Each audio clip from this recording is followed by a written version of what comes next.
When did you find out you had that entrepreneurial spirit? So I wasn't exactly sure if entrepreneurship was the right course for me, but I took a stab at it anyway. I figured since I graduated a year early, if I spent a year on my business and it didn't pan out, I could just get a regular job, just like my other friends, and still be on track, right? So that's why I just dove deeply into it and gave it my best shot. And luckily for me, it took off. So I realized that I did have a knack for it, and I kind of keep to my strong points in the business, and I outsource everything that I'm not good at to other Mm. people who are better at it than me. And this way I can focus on what I do best, which is branding, design, marketing, and leave kind of the numbers or the sales to my team. And that's how we've continued to grow Zippy Paws.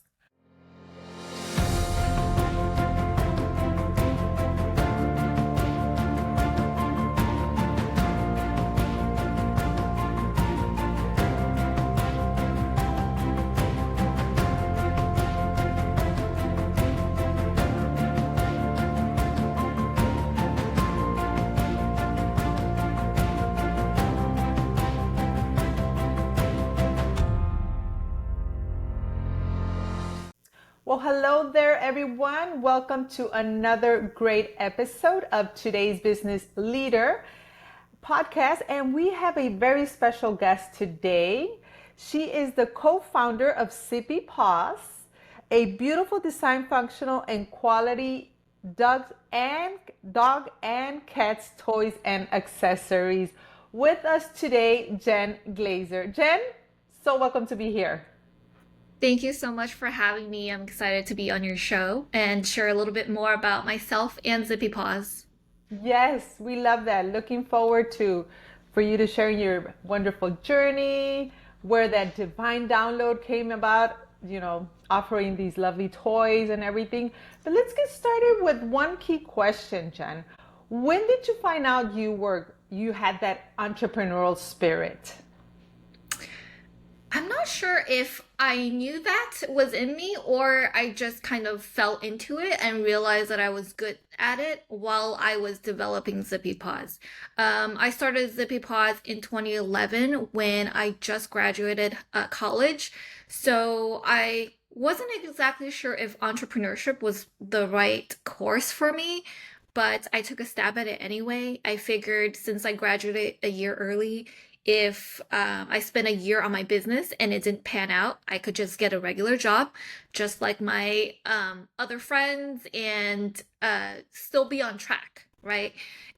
So that's why I just dove deeply into it and gave it my best shot. And luckily for me, it took off. So I realized that I did have a knack for it, and I kind of keep to my strong points in the business, and I outsource everything that I'm not good at to other Mm. people who are better at it than me. And this way I can focus on what I do best, which is branding, design, marketing, and leave kind of the numbers or the sales to my team. And that's how we've continued to grow Zippy Paws. Beautiful. Very smart decision at the beginning of your entrepreneurial journey, thinking I'm going to stay in my strength zone, what we call it, right? And everything else, I'm just going to, so to speak, delegate and get support from somebody else. So, was there a transition where you just in college and then you started the business, or you were working somewhere else? How was that transition at the beginning? Yeah, so I've had other internships and other jobs, but it was all during while I was in college. So as soon as I graduated college, I started Zippy Paws. So there Mm. was no transition. I always say that I've never had another real job prior to Zippy Paws. This is like my only work experience, my adult work experience. But starting a company, you kind of, in the beginning, it was just myself and my co-founder, who is my dad.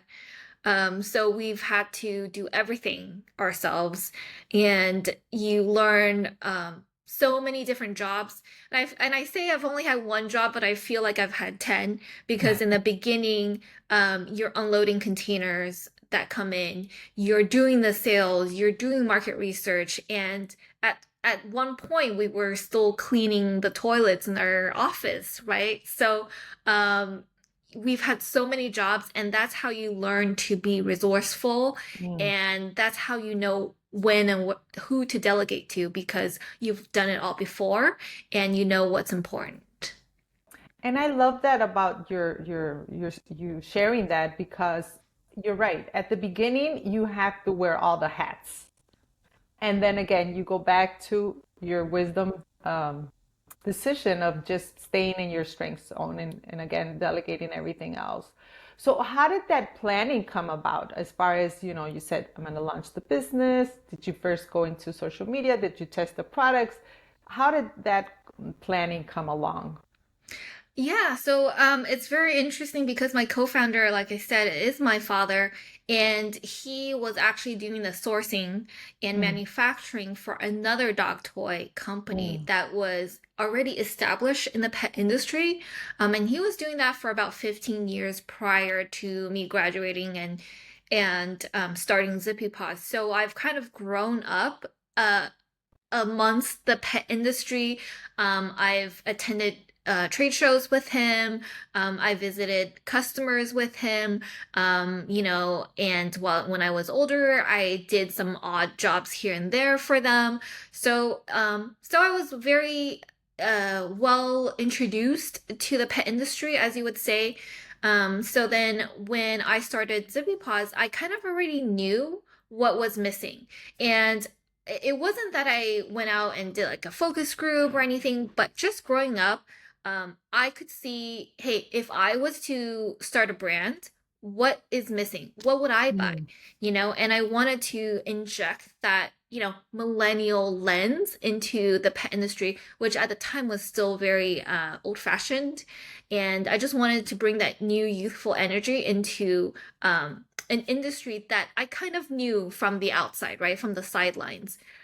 So I just started designing toys that I know I would like to buy. And I had a dog at that time, JJ, who was a golden retriever. And this was a dog that I had begged my parents to get me for as long as I could remember, and when I was 13, they finally relented and said, hey, maybe you're, uh, responsible enough to take care of a mhm. dog. So, he was just my best friend growing up and, saw me through all of life's changes. So I wanted to bring his vitality and just like the way that he loved life and was just like the funniest dog ever. He was like a mischievous little guy and he would, play tricks on us. So I just wanted to bring that playfulness Mhm, into the pet industry, into my brand. So I started designing toys that I knew would resonate with people like me. I mhm. wasn't necessarily sure that it would be successful, but I knew that like if I was the customer, that's what I would purchase. So I kind of just used that perspective Sure. to start my own brand. And then also my dad, who's my co-founder, obviously helped me with the sourcing and using his connections in the pet industry to help me get started, right? So he knew who to contact. He had relationships with the manufacturers and was instrumental in getting the brand started. And then from there, it was all me to work on the Mhm. branding, and selling to stores, to customers, wholesale. And then we got started on eBay, Amazon, selling Okay. direct to consumer. So that was kind of all my area of expertise was how to Sure. design the products and then push it out to the consumers. So it was, I was young and naive, and luckily it worked out for me. Yes, yes, indeed. Yes, indeed. The inspiration clearly was there from your dad's side, by being exposed to other companies. But more importantly, from your end, having that companion. And I totally relate because we had a golden retriever as well here at home. So I know exactly what kind of, companion they are, and they're so Yeah. playful, and like you mentioned that key word, I love that vitality, because at the end of the day, they want to feel alive too. They want to be part of something fun.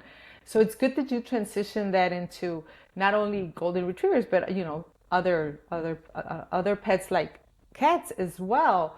So thank you for sharing all that. Those are such key components, and more importantly, inspirations to our audience, Jen. Thank you for that. So let's move into, like, what are the key lessons do you feel that are the moving the needle for a business to grow into a company? Because like we mentioned, it starts like a project, an idea, but then it turns into a real business and then a company where you have a whole team. What are the key lessons that you have learned? Oh gosh, I don't even know what lesson we should even talk about. There's been so many lessons, and I'm still learning every single day. Um, each each kind of growth period is so different from another. So the problems that I face today are so different from the problems that I faced maybe 2 years ago, 5 years ago, or 10 years ago. And I think in the beginning, the issues were finding customers for my Mm, product, right? mhm. So that was a big struggle for me in the beginning. Luckily, as soon as I posted on Amazon, and Amazon as a business, a platform 15 years ago is not what it's like today. So Mhm. all the struggles that Correct. people have today with Amazon, I didn't have that struggle. But it was a different process, right? Um, and as soon as like the organic reviews started up coming in, then we had social proof that Okay. we could show people that our products are great products, durable products. Um, and then moving on, when I started having a team, it was just a struggle kind of keeping that. I've never been a manager before. So at, 22, 23 years old, I was overseeing 5 people and it grew to 10. And, now we have 20, 22 employees. And at one point, we had around almost 40 employees a Wow. few years ago. So that was also very difficult because, as you know, when you grow, when your team grows, there's a lot of personalities, there's a lot of hierarchy. So you just have to, and there's a lot of people coming in and going out as well. So keeping that dynamic, keeping the environment of a small family-run company Mhm. while being kind of this corporate structure. And, at that time we were expanding globally, right? Mm. So how do you kind of like keeping that small business mentality and family values, and then also expanding was also very challenging. But as I've learned in the last few years, I do enjoy a smaller team, and just to keep it very lean, not too hierarchical where there's a lot of middle managers. I like to keep it super lean, super nimble. We have different small teams that tackle a project, Sure. and then this way things can get done super quickly. Keeping those high value employees who are very good at doing what they do is kind of what I enjoy. So yeah, I don't know if I necessarily answered the question, but No, absolutely. Yes. No, no, no. Yes. I mean, we both kind of have to agree that, like you mentioned, there's different lessons in different stages of as you're developing your company and everything. And most importantly, there's a phrase that has been resonating with the community here at today's business leaders, and it's simplicity scales. mm-hmm. Because you mentioned, a smaller team is actually, let's call it simple, but more accountable. It's gonna really take you to the next level rather than having all this org chart in your company and not knowing really what is the activities that each role is doing, or if indeed they're really moving forward with your vision, growing your company. So I really like that phrase. Simplicity scales, complexity fails. Oh, And interesting. I haven't heard that before, but it's very, very true. Yeah, when yes. you have a small team, like you said, there's a lot of accountability, Hmm. right? And each person knows their exact role. So if something's not working, you know who to contact in your team. Whereas when Exactly. you have a lot of hierarchy, um, the team might feel, oh, this is not really my job. It's Mm-hmm. the project manager's job. And the project manager is saying, oh, this is my team who should be doing this. So there's a lot of, um, and it's not really their fault, really. It's just the nature of the hierarchy and Sure. human nature, right? We don't necessarily take ownership of that exact project, but once you keep the team small and this is your job and this is your project, then everything falls onto you, and they take a lot more ownership of the project. They come to you if they have issues. Mm-hmm. They take pride that they finished a project, and then you don't have, say, a project manager kind of taking the credit where they might not have done the job itself. Correct. So yeah, so we've tried to now scale down a little bit and keep it to the essentials. Mm-hmm. And sometimes we have contractors or to do some tasks that we still need, or I jump in, right? Because as Sure. an owner, you just jump in when you need. Sometimes it's the marketing team that is low on people, and you kind of have to jump in and help out as much as you can. Or sometimes you have to jump in operations for a couple of months just to help them with their process. So I'm still wearing many hats. Sure. Probably not the same number of hats at the same time, but you still have to jump in and help relieve the bottlenecks. Absolutely, absolutely. And if there's one lesson, if I can share from my entrepreneurial journey experience, my father would always say, you have to learn every single role in order for you to be able to delegate it. And I would be like, why do I have to be cutting, this or that, like little small tasks? And again, you have to, because you never know when you have to, like you mentioned, jump in and take over that particular role. So I love that about that. So let's go back to the beginning. And what is one mistake that you think you could avoid, or you can share, advise someone else that's starting their business that they can avoid that mistake in order to move forward and get to where you are now, Jen?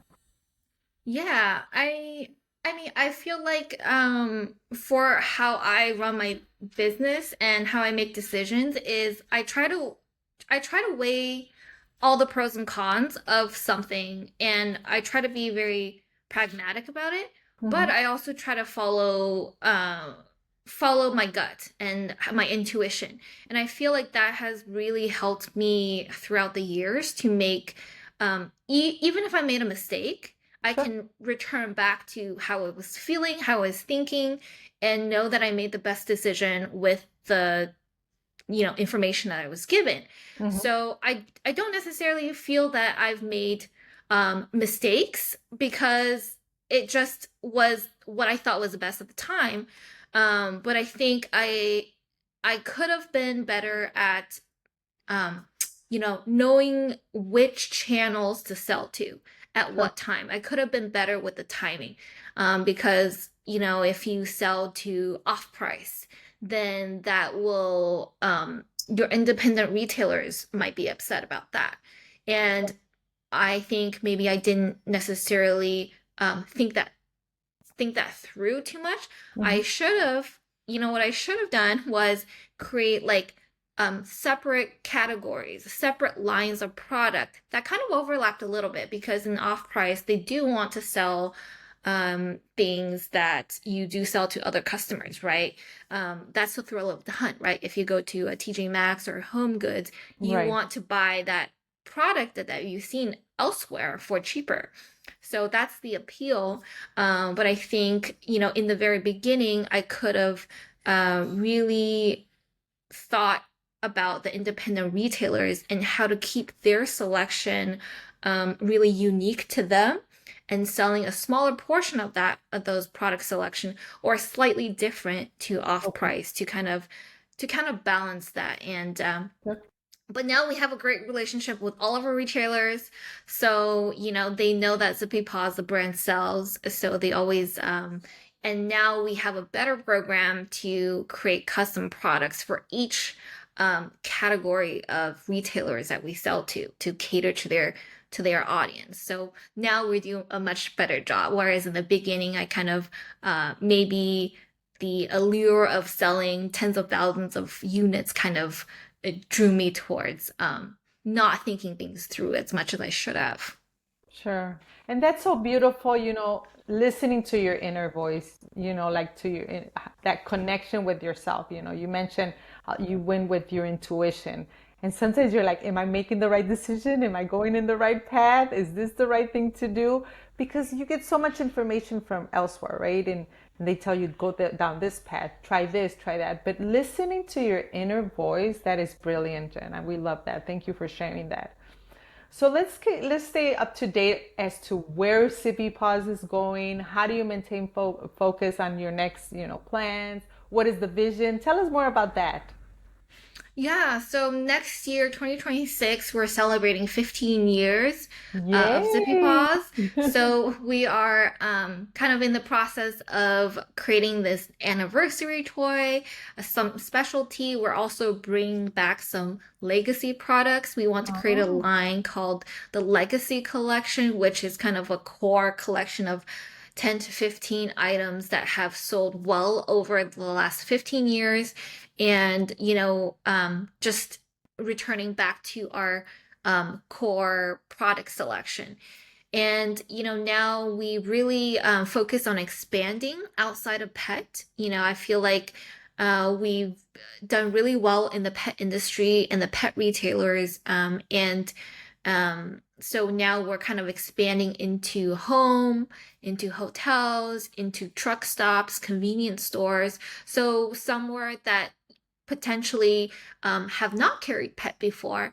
But as the pet industry is growing and people are bringing their pets on road trips, sure. on, trips, hotels, so there's more opportunity for them to purchase our products. If you're taking your dog on a road trip, you might not bought a dog bowl or something. So you're going to a convenience store and we have our happy hour feeders, happy bowls, and you can grab one and then have that for your dog, right? So we're looking into expansion into these other categories, and we're also expanding globally. So we just launched in India, in Mm, Poland, in Saudi Arabia, Kuwait, so in Middle East, Europe, and Asia as well. So, and we're well established in Australia and New Zealand as well.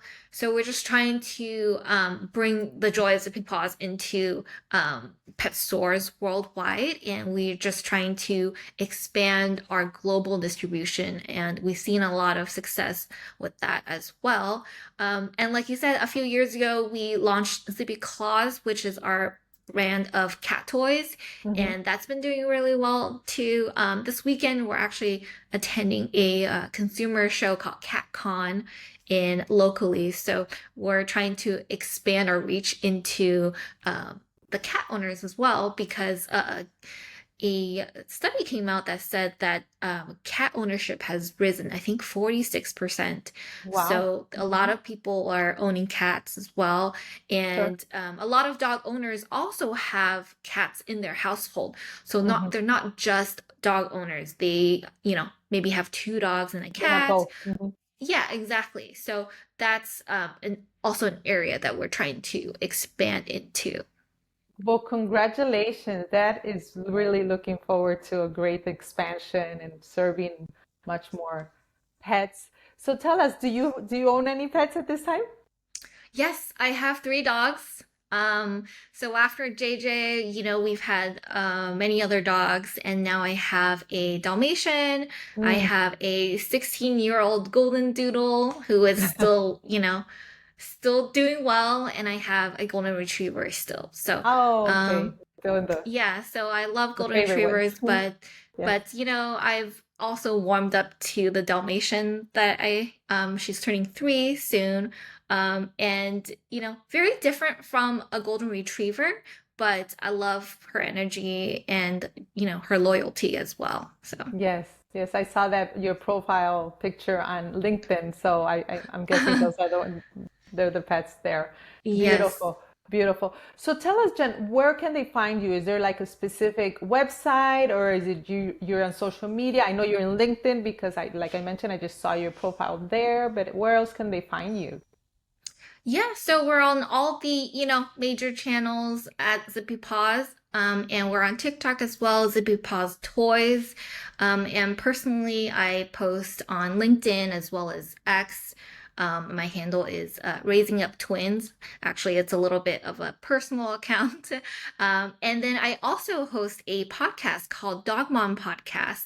Oh, And I beautiful. interview other people that I know from the pet industry. And I also interview my team as well. So you can get a sense of the people behind the team that runs Zippy Paws. Mhm. And you can find that on YouTube, Dog Mom Podcast.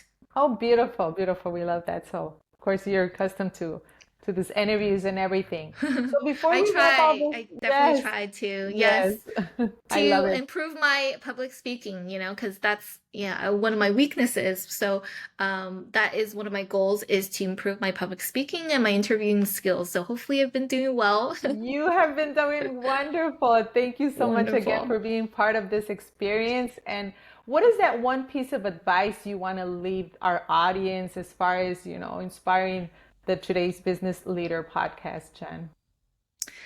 Yeah, I mean, maybe this is kind of personal to me, but I've just stayed true to my small business values. I haven't take We haven't taken any investor money, private equity, or anything like that. I always joke that, I don't want to have to listen to somebody else telling me what to do. But maybe it's that kind of just focus that has allowed me to really carve out what I want to do in this Sure. industry. And, maybe I could have had the chance to grow this company into $100 million company or something like that. But um, that's not kind of the business that I want to run. And I want it to be a small family run, family funded business where I can give the best working conditions to my 22 employees, Mhm. and just to keep it small and to keep it to what we can accomplish as a small team. And I know that if I've had opportunities to kind of do some different things, but I've turned those down to just try to keep it to my core and my vision. So, I mean, no shade to those who do want to become the next, Poppy or something and be acquired for Sure. $1 billion.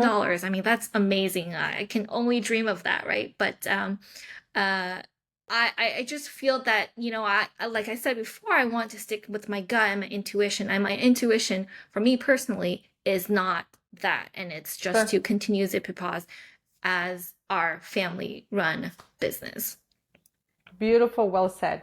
That's a great golden nuggets advice for leaders nowadays, Jen, to be honest, because like you mentioned, staying in your lane and your with your values and moving forward with that is very inspirational. So thank you so Yeah, much for that. and I'm not sure if I could even be successful if I kind of transition into that kind of corporate mentality. So I know where I'm successful. I'm just gonna stay in this lane for a little bit longer. Yes, yes, and increase the I always say if it's working, and increase the doses, and that's it. So it's working for Yes, you. That that's is good working. advice. Yes, Yes. I don't absolutely. have the nice slogans like you have, but I'm glad that you're giving me those that I can use myself as well. Oh, thank you for that. Thank you. Well, there you have it. Today's business leaders, great advices. You need to go and review this. Share, most importantly, our channel because all the journey that Jen has shared with us has been amazing. And I know it's going to be very inspirational for other business owners, CEOs, and of course, leaders like yourself. Remember to subscribe to our channel. Jen, thank you so much again for being part of this. And we look forward in having you in the near future. Okay, thank you so much, Monica.